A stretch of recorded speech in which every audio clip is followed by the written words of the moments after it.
भक्ति आकर के नव यौवन संपन्न हो गई, युवान हो गई, ज्ञान और वैराग्य दोनों बूढ़े हो गए। नारद जी बोले कोई बात नहीं देवी, हम अभी तुम्हारे बेटों को ठीक कर देते हैं। तो नारद जी महाराज ने क्या किया? वेद वेदांत घोषैश्च गीता पाठेर मुहुर्मुहुः, वेदों का पाठ करने लगे। गीता जी का पाठ तो नारद जी ने बार बार किया, लेकिन ज्ञान और वैराग्य में थोड़ी सी चेतना होती, थोड़े से उठते फिर गिर जाते, थोड़े से उठते फिर गिर जाते, थोड़े से उठते फिर गिर जाते। अब नारद जी सोचने लगे कि क्या करें, परेशान हो गए। व्योम वाणी हुई, आकाशवाणी हुई कि नारद जी महाराज ऐसे कल्याण होने वाला नहीं है इनका, क्या करें? बोले सत्कर्म करो। नारद जी बोले कौन सा सत्कर्म करें महाराज? बोले किसी संत से पूछो। नारद जी बोले ठीक। दवाई का नाम तो बता दिया, पर मेडिकल स्टोर का नाम नहीं बताया, कहां से मिलेगी? सत्कर्म करो। अब सत्कर्म कहां से करें? बोले किसी संत से पूछो। अब बताते कि फला संत से पूछे तो हम उस फला संत के पास पहुंच जाते, किसी का नाम बताते तो अब किसको ढूंढे, कहां ढूंढे? नारद जी कहने लगे देवी जी आप चिंता मत करो, मैं आपके पुत्रों को स्वस्थ करूंगा, अभी मुझे सत्कर्म की खोज में जाना है।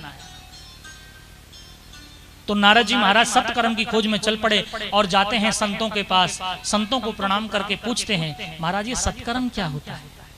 अब जो संत हैं, अब नारद जी कोई छोटे मोटे संत थोड़े ही हैं, नारद जी भी तो ब्रह्मा जी के बेटा हैं।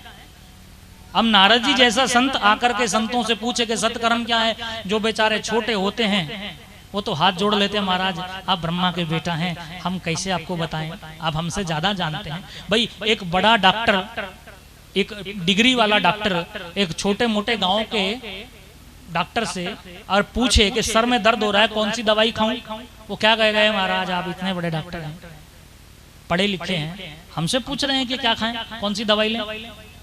तो हाथ जोड़ लेगा। अब नारद जी के सामने भी वो संत हाथ जोड़ लेते। अच्छा जो बड़ा होता, जिसका नाम होता संसार में, वो नारद जी को देखता, नारद जी पूछते सत्कर्म क्या, वो हाथ जोड़ लेता अपनी इज्जत बचाने के लिए। अरे ब्रह्मा जी के बेटा हैं, बहुत बड़े संत हैं, हाथ जोड़ लेता, इशारा कर देते, मौन है, बोलेंगे नहीं। अब नारद जी बोले ऐसे ऐसे हम संतों को ढूंढते ढूंढते ढूंढते बद्रीनाथ में आए, बद्री विशाल में आकर के आपसे भेंट हो गई। अब भैया आप मिल गए हो तो आप ही बता दो कि ये सत्कर्म होता क्या है। तो सनत कुमार कहने लगे कि बस इतनी सी बात है, हम बताएंगे सत्कर्म क्या होता है। सत्कर्म सूचको नूनम ज्ञान यज्ञ स्मृतो बुधै श्रीमद्भागवतालापः सातो गीता शुकादिभिः। हम बताएंगे सत्कर्म क्या है। भैया ज्ञान और वैराग्य को भागवत की कथा सुनाओ। श्रीमद्भागवत लापा सातो गीता शुकादिभिः, सुखदेव जी के द्वारा गाई गई जो भागवत की कथा है, वही कथा ज्ञान और वैराग्य को सुनाओ, उससे वो स्वस्थ हो जाएगा। अब नारद जी बोले लो कर लो बात, हम तो इसलिए आए थे, आपसे पूछा था कि आप कुछ बात बताएंगे, आपने कहा कि भागवत की कथा सुनाओ। अरे आप भागवत की बात कर रहे हैं कि हम वेद वेद सुना दिए पूरे, गीता जी का पाठ कितनी बार किया, वो थोड़े से तो उठते हैं फिर गिर जाते हैं, थोड़े से उठते फिर गिर जाते हैं, आप कह रहे हैं कि भागवत की कथा सुनाओ। सनत कुमार कहने लगे आपने वेद सुनाए, लेकिन वेद है वृक्ष, वेद रूपी वृक्ष का पका हुआ मीठा रसमय फल है भागवत। तो भैया फल खिलाओ, जड़ें काहे को चबा रहे हो पेड़ की। अब भैया हमें किसी फल का स्वाद लेना हो, कोई हमसे पूछे कि आम कैसा है, आम मीठा है कि खट्टा है, आम का स्वाद कैसा है, तो हम कैसे बता सकते हैं? आम का फल खाकर के ही तो बताएंगे।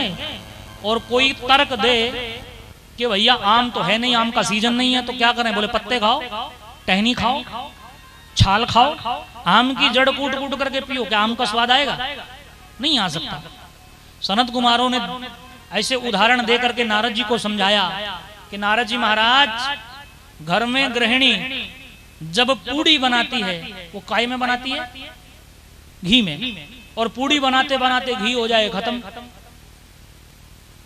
घी खत्म हो जाए तो कोई तर्क दे कि दूध में पूड़ी बनाओ तो बनेगी क्या?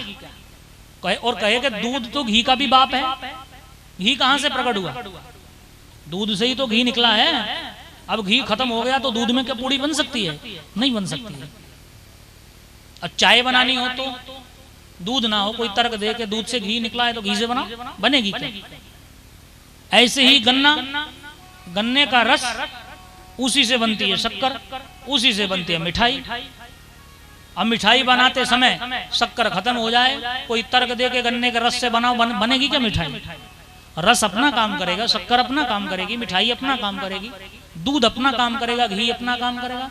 तो ऐसे उदाहरण दे करके नारद जी को जैसे समझाया सनत कुमारों ने, तो नारद जी बोले भैया ठीक कह रहे हो, बिल्कुल सही कह रहे हो आप। वेद तो मैंने सुनाए लेकिन भगवान की कथा नहीं सुनाई। लेकिन भागवत भी तो वेदों के सूत्रों की व्याख्या है। सनत कुमार बोले सूत्रों की व्याख्या तो है लेकिन वेद वृक्ष हैं और भागवत वेद रूपी वृक्ष का पका हुआ मीठा रस में फल है, इसलिए फल खिलाओ महाराज। नारद जी बोले तो आप ही सुना दो कथा। सनत कुमार कहने लगे आए तो थे हम सुनने के लिए कि कोई सुनाने वाला मिले, हम श्रोता बन करके सुने, परंतु यदि आप कह रहे हो तो हम ही सुना देते हैं। तो कथा कहाँ हो? सनत कुमार कहने लगे कथा होगी हरिद्वार की पावन भूमि में। सनत कुमारों ने नारद जी को कथा यहीं सुनाई थी, आनंद घाट। अच्छा, हरिद्वार में कथा क्यों हो? कारण सनत कुमार कहने लगे कि बद्रीनाथ में तो कथा सुनने के लिए कोई नहीं आएगा, बस यहाँ दो चार जो संत बैठे हैं हिमालय की कंदराओं में वही आ पाएंगे। लेकिन अगर हरिद्वार में कथा होगी तो हरिद्वार में जो नीचे के लोग हैं, वैष्णव है, भगवान के प्यारे हैं, भक्त हैं, वो कथा सुनने के लिए आ सकते हैं, जो भगवान की कथा के रसिक हैं हरिद्वार में। तो नारद जी बोले इससे नीचे जाएं तो? सनत कुमार कहने लगे नहीं, इससे नीचे नहीं, संसार में नहीं जाएंगे। हरिद्वार हरि का द्वार है, भगवान का द्वार है, माँ गंगा का पावन पुलिन है। नीचे के लोग हरिद्वार तक आराम से आ सकते हैं और जो ऊपर हिमालय की कंदराओं में बैठे संत महात्मा हैं, योगी जन हैं, वो भी हरिद्वार तक आ सकते हैं, हरिद्वार से नीचे नहीं जाएंगे। संसार में क्या लेने जाएंगे जब संसार को छोड़ आए? इसलिए हरिद्वार बीच का स्थान है, हरिद्वार में कथा होगी तो ठीक होगा।